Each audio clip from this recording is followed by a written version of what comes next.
अब ये जो इलेक्शंस हैं, मतलब एमसीडी के जो इलेक्शंस आगे जाके होंगे, वो सिर्फ नाम के होंगे क्या?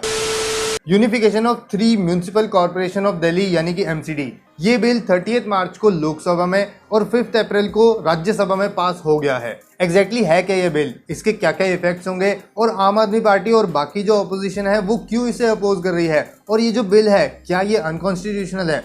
इस वीडियो में मैं आपको इस बिल के बारे में सब कुछ आसान भाषा में बताऊंगा।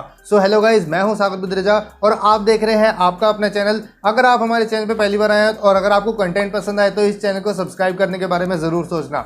Now let's start our today's video. MCD amendment bill 2022 क्या है? बेसिकली जो 3 एमसीडीज हैं, या बोलो 3 एमसीडीज थी, that is north, south and east MCD, उनको मर्ज करके, उनको यूनिफिकेशन करके सिर्फ एक एमसीडी बनाई जाएगी। देखो 1957 में एक एक्ट आया था, दिल्ली म्यूनिसिपल कॉर्पोरेशन एक्ट 1957, जिसके अंदर जो एमसीडीज थी वो सिर्फ एक थी, यानी कि यूनिफाइड एमसीडीज थी। उसके बाद 2011 में जब शीला दीक्षित जी की सरकार थी, उसके बाद उन्होंने एक बिल प्रेजेंट करा और 2012 में ये जो एमसीडीज थी ये 3 स्मॉलर एमसीडीज में डिवाइड हो गई, north, south and east. North and south MCD में 104 वार्ड थे और ईस्ट एमसीडी में 64 वार्ड थे। सो टोटल कितने हो गए? 272 वार्ड्स। इसके बाद इसके पीछे जो ऑब्जेक्टिव था, मतलब ये डिवाइड करने के पीछे जो ऑब्जेक्टिव था वो ये था कि ये जो सिविक सर्विस है वो पब्लिक को और अच्छे से प्रोवाइड कराई जाए। अब आते हैं 2022 के अमेंडमेंट बिल पर, और इसको लाने के रीजंस क्या है according to BJP led central government. First is trifurcation was uneven in terms of territorial divisions, यानी कि जो डिविजन्स थे एमसीडीज के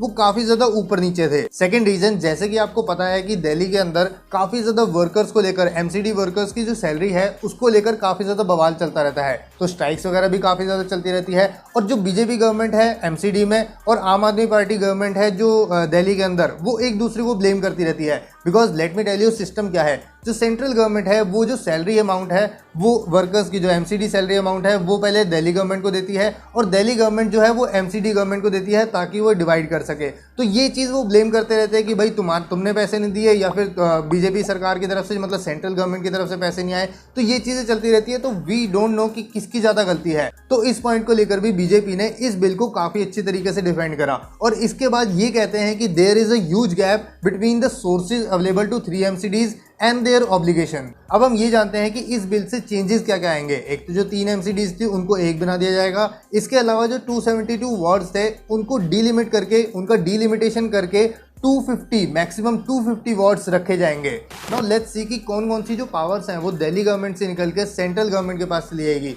फर्स्ट इज शेड्यूल कास्ट्स को कितनी कितनी सीट्स जो हैं उनके लिए रिजर्व होंगी, ये पहले दिल्ली गवर्नमेंट डिसाइड करती थी और अब है सेंट्रल गवर्नमेंट डिसाइड करेगी। कॉर्पोरेशन एरिया को कैसे जोन्स और वार्ड्स में डिवाइड करना है ये पहले दिल्ली गवर्नमेंट के हाथ में था और अब है सेंट्रल गवर्नमेंट के हाथ में। इसके अलावा जो डिलिमिटेशन है वो पहले सिर्फ दिल्ली गवर्नमेंट कर सकती थी और अब सिर्फ सेंट्रल गवर्नमेंट कर सकती है। सैलरी अलाउंसेज और रिटायरमेंट बेनिफिट्स पहले दिल्ली गवर्नमेंट देती थी और अब सेंट्रल गवर्नमेंट डायरेक्ट जो एमसीडी के वर्कर्स हैं उनको देगी। इसके अलावा कॉर्पोरेशन से जो लोन सैंक्शन करवाने की पावर और इसके साथ साथ जो कॉम्पनसेशन या फिर फाइन इंपोज करने की पावर भी पहले दिल्ली गवर्नमेंट के पास थी, अब सीधा सेंट्रल गवर्नमेंट के पास जाएगी। एक और इंपॉर्टेंट बात, ये जो दिल्ली गवर्नमेंट है ये पहले directors of local bodies appoint करती थी जो कि एग्जीक्यूशन, जो रूल्स एंड रेगुलेशंस है उनकी एग्जीक्यूशन पे नजर रखते थे, बट अब इनको हटा दिया जाएगा, मतलब कि ऐसी कोई भी पोस्ट नहीं होगी और इसकी जगह पे सेंट्रल गवर्नमेंट एक बंदे को अपॉइंट करेगी जो कि कहलाएगा स्पेशल ऑफिसर, जो कि सेंट्रल गवर्नमेंट की कंट्रोल में होगा।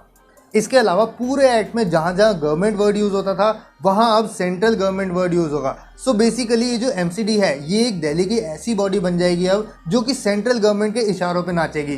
तो इसलिए अब ये जो इलेक्शंस हैं, मतलब एमसीडी के जो इलेक्शंस आगे जाके होंगे वो सिर्फ नाम के होंगे क्या? Now let me tell you कि ये जो दिल्ली गवर्नमेंट है यानी कि आम आदमी पार्टी गवर्नमेंट और जो बाकी ऑपोजिशन पार्टीज हैं वो क्यों इस बिल को अपोज कर रही है। वैसे अपोज करके कोई फायदा होता नहीं, बिकॉज जैसे GNCTD बिल जो था वो भी पास हो गया था, वैसे ही ये भी पास हो गया, तो इसमें कोई भी फायदा नुकसान नहीं है। बट फिर भी मैं आपको बताना चाहता हूं कि ये क्या क्या पॉइंट्स हैं आम आदमी पार्टी गवर्नमेंट के और जो बाकी ऑपोजिशन पार्टीज हैं उनके क्या क्या पॉइंट्स हैं, किस बेसिस पे वो इस बिल को अपोज कर रही है। अच्छा, ये बताने से पहले मैं आप लोगों के व्यूज जानना चाहता हूं कि आपको क्या लगता है इस बिल के बारे में। अपने जो व्यूज हैं वो कमेंट सेक्शन में जरूर बताना, और ये भी बता देना कि अगर एमसीडी के इलेक्शंस होते हैं तो आप किस जो गवर्नमेंट है उसको एमसीडी के जो पावर है उसके अंदर देखना चाहते हो। नाउ लेट्स सी आम आदमी पार्टी और बाकी ऑपोजिशन पार्टी, इसके अलावा इंडियन कॉन्स्टिट्यूशन का क्या कहना है इस बिल के ऊपर। According to article 239AA of Indian constitution which was inserted in 1992, central government has special powers with respect to Delhi.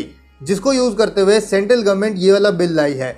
But in 1993 Indian constitution की 74th अमेंडमेंट में पार्ट 9A वॉज इंसर्टेड, जो deal करता है municipalities के साथ। And it says कि इस part के सारे प्रोविजंस सिर्फ स्टेट गवर्नमेंट को पावर देती है to make laws for municipalities. अब दोनों ही जो प्रोविजंस हैं वो कॉन्स्टिट्यूशन के हैं, तो इसके अंदर जो हार्मोनियस कंस्ट्रक्शन है वो तो सिर्फ ऑनरेबल सुप्रीम कोर्ट ही डिसाइड कर सकती है। इसके अलावा जो ऑपोजिशन पार्टी है वो ये भी कहती है कि इंडियन कॉन्स्टिट्यूशन का आर्टिकल 243U भी वायलेट होता है इस बिल की वजह से, विच सेज कि म्यूनिसिपैलिटीज के इलेक्शन उसके प्रीवियस टर्म खत्म होने से 6 महीने पहले हो जाने चाहिए। इसके अलावा कुछ और सवाल जरूर उठते हैं कि ये जो बिल है वो इस टाइम पे ही क्यों लाया जा रहा है, यानी कि एमसीडी इलेक्शन से ज़रा सा पहले क्यों लाया जा रहा है। क्या बीजेपी की जो गवर्नमेंट है ये कितने सालों से सेंट्रल में है? 8 सालों से। और जो एमसीडी में कितने सालों से इनकी सरकार है? 15 सालों से।